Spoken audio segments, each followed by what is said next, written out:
आदरणीय बंधुओं, माताओं व मेरी प्यारी बहनों, राधे राधे। आप सभी का हमारे YouTube चैनल जीवन की धारा पर बहुत बहुत स्वागत है। बंधुओं, आज हम इस वीडियो में मार्गशीर्ष अगहन मास में वीरवार के दिन सुनी जाने वाली माँ लक्ष्मी की कथा कहानी सुनेंगे, जिसे सुनने सुनाने से माँ लक्ष्मी की कृपा से सुख सौभाग्य में वृद्धि होती है व दुख दरिद्रता का नाश होता है।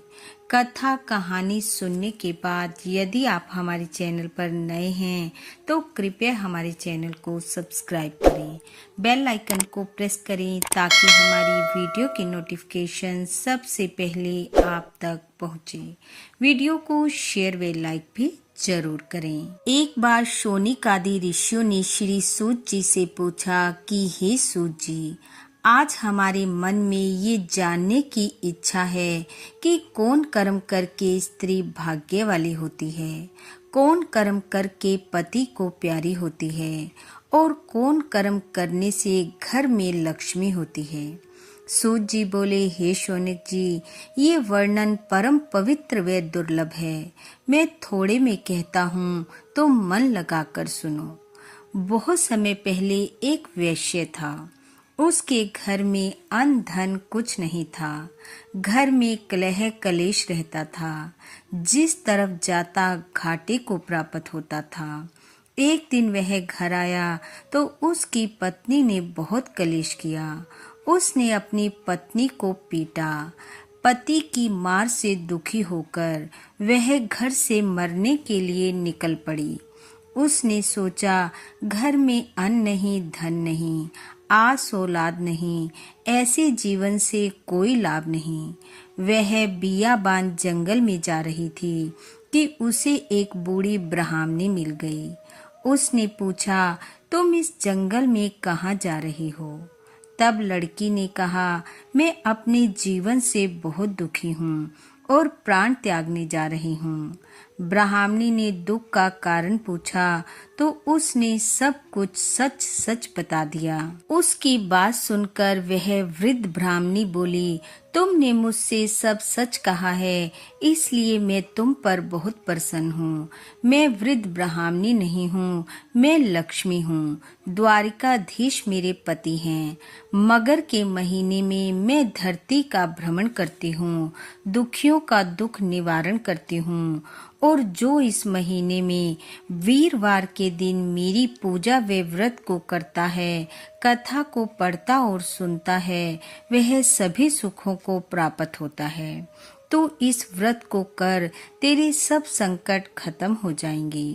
यह कहकर वह वृद्धा अंतर ध्यान हो गई। वह लड़की अपने घर आई और उसने व्रत का संकल्प लिया।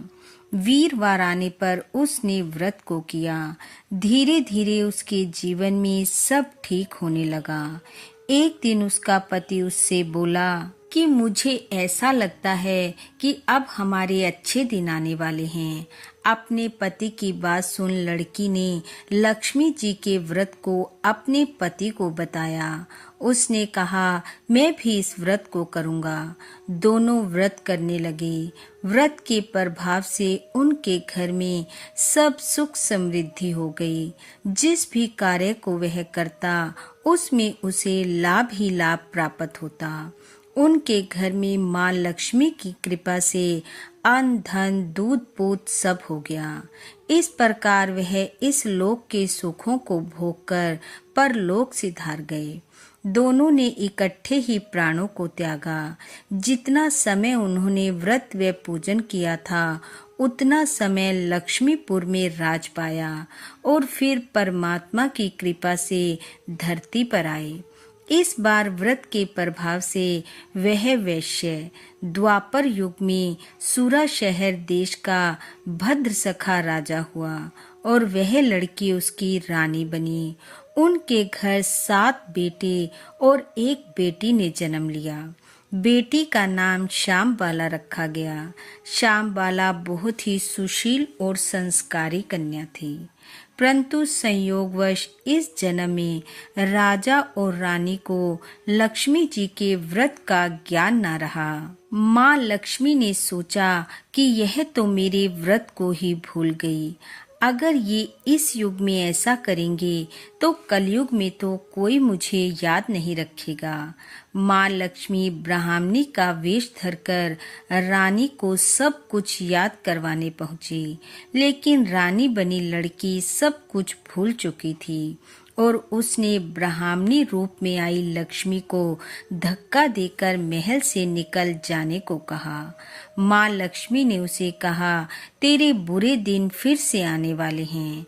जहाँ पर दया व धर्म का वास नहीं होता, वहाँ देवता निवास नहीं करते।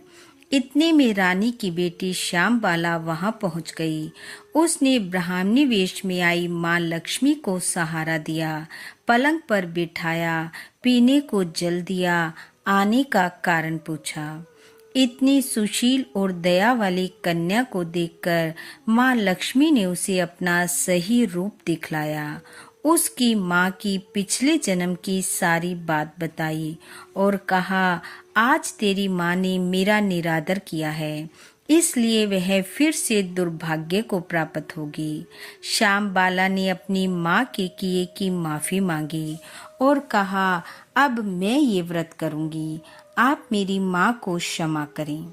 श्यामबाला पर प्रसन्न होकर माँ लक्ष्मी उसे आशीर्वाद देकर अंतर ध्यान हो गई। श्यामबाला ने माँ लक्ष्मी के बताए अनुसार मार्गशीर्ष महीने के वीरवार व्रत को किया। व्रत पूरे होने पर श्यामबाला को सुंदर राजकुमार वर मिला। बेटी के विदा होते ही राजा रानी के बुरे दिन शुरू हो गए। दाने दाने को मोहताज हो गए। रानी ने राजा को श्यामबाला के पास भेजा। राजा अपनी बेटी के पास गया और सब हाल कहा। श्यामबाला ने पिता को बताया कि माँ ने घर आई ब्राह्मणी रूपी लक्ष्मी माँ का अनादर किया था, इसलिए ऐसा हुआ। उसने अपने पिता से व्रत रखवाया, खीर चीनी का भोग लगवाकर पिता को प्रसाद रूप दिया और कहा कि माँ को कहें कि वह माँ लक्ष्मी के इस व्रत को करे। राजा वापिस आया और उसने अपनी बेटी की बात रानी को बतलाई। रानी ने मार्गशीर्ष वीरवार व्रत को किया। माँ लक्ष्मी की कृपा से राजा रानी फिर से धनवान हुए। एक दिन श्यामबाला अपनी माँ से मिलने आई। माँ ने अपनी बेटी को खूब लाड प्यार किया और कहा कि मैंने माँ लक्ष्मी का निरादर किया, जिससे घोर कष्ट पाया, लेकिन तुम इतनी सुशील, संस्कारी और बुद्धिमान निकली कि मेरे जाते हुए धन, राज्य, सुख, समृद्धि और खुशियों को वापस ले आई। जब रानी श्यामबाला से ये सब कह रही थी तो श्यामबाला का पति ये सब सुन रहा था। वह श्यामबाला के पास आया और बोला कि मैंने ऐसे कौन से पुण्य किए थे जो मैं इतने महान सुख को प्राप्त हुआ। मुझे यह नहीं पता था कि मेरी पत्नी आई लक्ष्मी का रूप है और अपने माता पिता के लिए यह देवी का स्वरूप है। और इस प्रकार उन दोनों का आपस में इतना प्रेम हो गया जैसे इंद्र और इंद्राणी का, शिव पार्वती का और लक्ष्मी नारायण का हो। वह दोनों इस लोक के सुखों को भोगकर अंत में वैकुंठ लोक को गए। इस प्रकार जो मनुष्य मार्गशीर्ष अघन मास के वीरवार व्रत को करता है, कथा को पढ़ता और सुनता है, वह दुर्भाग्य को त्याग कर सौभाग्य को प्राप्त करता है। उसकी सभी मनोकामनाएं पूर्ण होती हैं और वह अंत में वैकुंठ व लक्ष्मीपुर में वास पाता है। बोलो लक्ष्मी नारायण भगवान की जय। बंधु, भगवान लक्ष्मी नारायण की कृपा आप व आपके परिवार पर सदैव बनी रहे। आपका घर आंगन खुशियों से महकता रहे। इन्हीं शुभकामनाओं के साथ आप सबका बहुत बहुत धन्यवाद। राधे राधे।